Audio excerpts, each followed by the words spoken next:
Meet Frane Selak, an elderly music teacher from Croatia, and depending on how you look at it, either the world's unluckiest or the world's luckiest person to ever live. His unbelievable yet true story begins on a cold winter's day in 1962. Traveling from Sarajevo to Dubrovnik, a fault with the line caused his train to jump the track and plunge into the freezing river below. While other passengers were killed in the crash or drowned in the sinking wreckage, suffering a broken arm, Frane managed to escape and swim to shore. Little did Frane know at the time, but this incident marked the beginning of a series of bizarre events that would occur over the next 40 years of his life. The following year, while traveling aboard a small plane bound for Rijeka, disaster struck for a second time.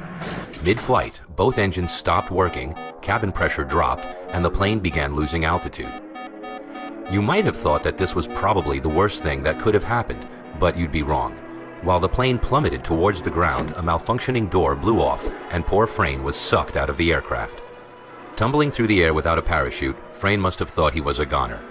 But while the plane crashed into the side of a hill, killing all 19 on board, Frane somehow managed to land in a haystack and survived with only minor injuries.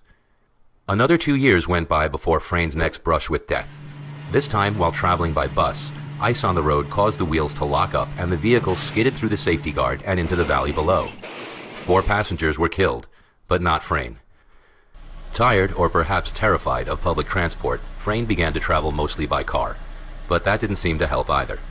In 1970, his car engine burst into flames, but Frane was able to jump free before it exploded.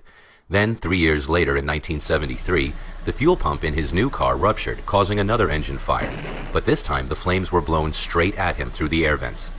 Needless to say, he survived this too, albeit with less hair than he began with. In 1995, he survived being hit by a bus. And in 1996, a careless truck driver forced him off the side of a mountain road. His car plunged 300 feet and exploded in a ball of flames. But Frane wasn't in it. Having somehow jumped out of the window, he was found clinging to a tree some way down the cliff face. Now, Frane's story may have ended there, as since then, Frane hasn't been involved in any other death-defying incidents. However, there is one last twist to this man's incredible story. In 2003, at the age of 72, Frane bought a lottery ticket, his first one in over 40 years. He won the jackpot, safely securing his place as the luckiest unlucky person to ever live.